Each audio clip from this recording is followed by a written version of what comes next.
ఓం శ్రీ లక్ష్మీనరసింహాయ నమః. శ్రీ స్వామివారి వార్షిక బ్రహ్మోత్సవాలు మార్చి 1 నుంచి 11 వరకు యాదగిరిగుట్టలో జరుగుతున్నాయి. శ్రీ లక్ష్మీనరసింహ స్వామివారి దేవస్థానం ఈ ఉత్సవాలను చాలా ఘనంగా చేయాలని ఏర్పాట్లు చేస్తుంది. భక్తులు కూడా ఎక్కువ సంఖ్యలో పాల్గొని ఈ కార్యక్రమాలను విజయవంతం చేయవలసిన కోరుతున్నాము.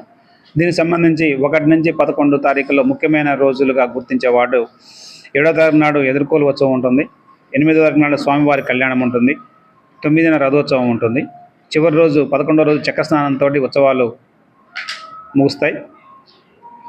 ఈ 11 రోజుల్లో ఖచ్చితంగా యాగశాల బయట వేశాం, హోమం జరుగుతుంటుంది. హోమం తర్వాత 11వ రోజు దానిని హోమం కూడా పూర్తవుతుంది. ఇంతకుముందు ఈ హోమం కూడా బయట చేసేవాళ్ళం. హోమాన్ని ఇప్పుడు యాగశాలలో బయట తాత్కాలికంగా ఏర్పడిన యాగశాలలో చేస్తున్నాము. ఈ 11 రోజుల్లో 1 నుంచి 3 తేదీ వరకు మొదటి మార్నింగ్ విశ్వక్సేన పూజ స్టార్ట్ అయ్యి అంకురార్పణతో స్టార్ట్ చేస్తాము. ఈవినింగ్ స్వామివారి సేవలు ఉంటాయి.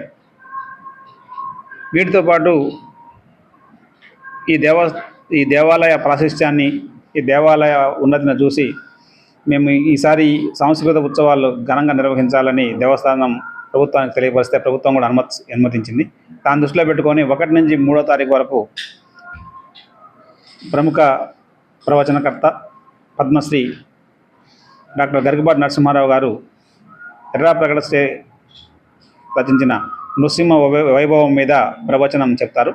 ఖచ్చితంగా 6 గంటల నుంచి 8 గంటల 25 నిమిషాల వరకు ఈ ప్రవచనం ఉంటుంది.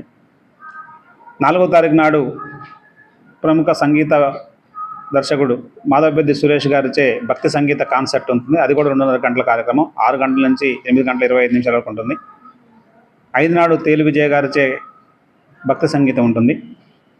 6 నాడు ప్రముఖ వాగ్గేయకారులు అన్నమాచార్య ట్రస్ట్కి ఇంత గతంలో పనిచేసిన వారు తిరుమల తిరుపతి దేవస్థానం ఆస్థాన విద్వాంసులు శ్రీ గరిమెళ్ళ బాలకృష్ణ ప్రసాద్ గారి సంగీత విభవరి ఉంటుంది.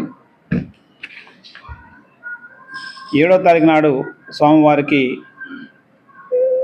శోభరాజు గారిచే అన్నమాచార్య కీర్తనలు, త్యాగరాజ కీర్తనలు, భక్తి సంగీతం ఉంటుంది. 8 స్వామివారి కళ్యాణం ఉంటుంది కాబట్టి ఆ రోజు కార్యక్రమాలు ఉంటాయి. 9న ఎప్పుడు వస్తారు మన టెంపుల్కి రామాచార్య గారు లిటిల్ మ్యూజిషియన్స్ అని ఒక అకాడమీ, చాలా ఫేమస్. వాళ్ళ బాబు కానివ్వండి, వాళ్ళ పాప కానివ్వండి, వాళ్ళందరూ పెద్ద సింగర్స్, వారిచే మ్యూజికల్ కాన్సర్ట్ ఉంటుంది. ఈసారి బాగా పేరెన్నిక కళాకారులు, వాళ్ళని గౌరవించడంతో పాటు ఈ మధ్య 5 నుంచి 6 మధ్యలో స్థానిక కళాకారులకి మరియు 8:30 నుంచి 9:30 మధ్యలో స్థానిక కళాకారుల కంటే రాష్ట్రంలో అప్పుడప్పుడే వస్తున్న కళాకారులకు కూడా అవకాశం కల్పించడం జరిగింది వీళ్ళ మధ్యలో కూడా. సో కాబట్టి సంగీత కార్యక్రమాలు, ఈ ప్రవచనాలు ఇవన్నీ ఉంటాయి. వీటికి కూడా భక్తులు ఎక్కువ సంఖ్యలో హాజరు కావాలి. దాన్ని దృష్టిలో పెట్టుకొని దేవస్థానం ఒక ప్రతిపాదన ప్రభుత్వానికి పంపుతుంది. మళ్ళీ ఈ కొండెక్కాలంటే టోల్ సమస్య ఉంది. ఈ స్థానికులు ఎక్కువగా వస్తారు, వాళ్ళందరూ కూడా వెహికల్స్ మీద రావాలన్న ఇబ్బంది ఉంటుంది కాబట్టి మళ్ళీ పోయేటప్పుడు ఇబ్బంది ఉంటుందని సాయంత్రం 5 గంటల నుంచి 8:30 మధ్యలో వచ్చే వెహికల్స్కి, ఈ కార్యక్రమంలో పాల్గొనే ఏ వెహికల్ అయినా సరే వాటన్నిటి కూడా టోల్ మినహాయింపు ఇవ్వాలని ప్రభుత్వానికి పంపుతున్నాము. అది కూడా ప్రభుత్వం నుంచి అనుమతి లభిస్తుందని భావిస్తున్నాం ఖచ్చితంగా. ఎందుకంటే స్థానికులకి ఎక్కువ ఇవ్వాలి. మళ్ళీ 500 రూపాయలు టికెట్ పెట్టుకొని వచ్చి అది రోజు వస్తే 11 రోజులు 5,500 రూపాయలు ఖర్చు వస్తుంది దేవస్థానానికి. దానివల్ల దేవస్థానానికి ఆదాయం కూడా అంత మనం లోకల్ వాళ్ళని బాధపెట్టి ఆదాయం సంపాదించే ఉద్దేశం లేదు. సో కాబట్టి ఈ కార్యక్రమాలు, ఈ బ్రహ్మోత్సవాలు ఉన్న రోజుల్లో ఈ 5 నుంచి 8:30 మధ్యలో కొంచెం గ్యాప్ ఇచ్చేసి టోల్ లేకుండా అందరినీ పంపించాలని, అప్పుడు పార్కింగ్ సమస్య రాకుండా పార్కింగ్ను కూడా కంట్రోల్ చేస్తూ పోలీసులకి ఇచ్చేసాం. బస్సులు కూడా ఒకవేళ అందరికి రిక్వెస్ట్ చేస్తాం, బస్సులలో వెళ్ళండి ఫ్రీగా, మళ్ళీ బస్సుల మీద చేద్దాం. బస్సుల మీద వచ్చేవాళ్ళు బస్సుల మీద వస్తారు, వెహికల్ తీసుకొచ్చుకుంటారు. కొంతమంది బస్సు ఎక్కలేని వాళ్ళు ఈ వృద్ధులు కూడా ఉంటారు. ఈ కార్యక్రమంలో పాల్గొనాలి, వాళ్ళందరికీ సౌకర్యం కల్పించడం కోసం ఇది కూడా తీసుకున్నాం. ఈ కార్యక్రమంలో మా దేవాలయ సిబ్బంది అందరూ పాల్గొంటారు. మీరు కూడా మీ కుటుంబాలతో అందరూ పాల్గొనండి, స్థానికులకి చేయండి.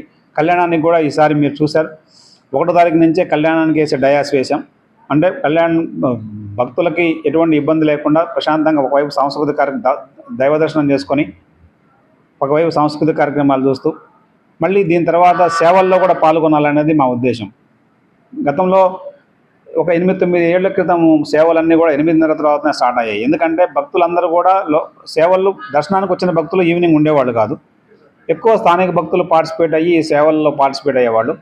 ఇంతకుముందు గత 4-5 ఏళ్ల నుంచి 6కి 6:30కి తీయటం వల్ల స్థానిక భక్తులు ఇంట్లో పనులు చేసుకొని రాలేక అది కొంచెం ఇబ్బందిగా ఫీల్ అవుతున్నారు. ఈ సాంస్కృతిక కార్యక్రమాలు, స్వామివారికి నైవేద్యం అన్నీ అయిన తర్వాత 8:30కి సేవ బయలుదేరి 10 వరకు ఈ సేవని కంటిన్యూ చేసి సేవలో స్వామివారికి ప్రదక్షిణ చేసి ఆ సేవ ప్రాముఖ్యాన్ని భక్తులందరికీ తెలియపరిచి భక్తులకు కూడా ఆ సేవలో పాల్గొనే అవకాశం కల్పించాలని దేవస్థానం భావించింది.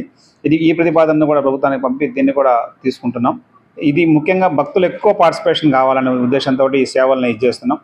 ఒకసారి ప్రవచనం అయిపోయిన తర్వాత దాదాపు ఒక 2-3 వేల మంది భక్తులు ఉంటే ఆ 2-3 వేల మంది కనీసం ఒక 1000 మంది ఈ సేవ ఉద్దేశం ఏంటి, ఈ సేవ ఎందుకు కడుతున్నాం, గరుడ వాహనం ఎందుకు వాడుతున్నాం, హనుమంత వాహనం ఎందుకు వాడుతున్నాం, ఈ వాహనాలన్నీ వాడడం ఉద్దేశం ఏంటి అనేది తెలియాలి. అందరం చూస్తున్నాం కానీ ఈ వాహనాల ప్రాముఖ్యత తెలియదు. ఇవన్నీ తెలుసుకోవడం కోసం ఈ కార్యక్రమం చేపట్టడం జరిగింది.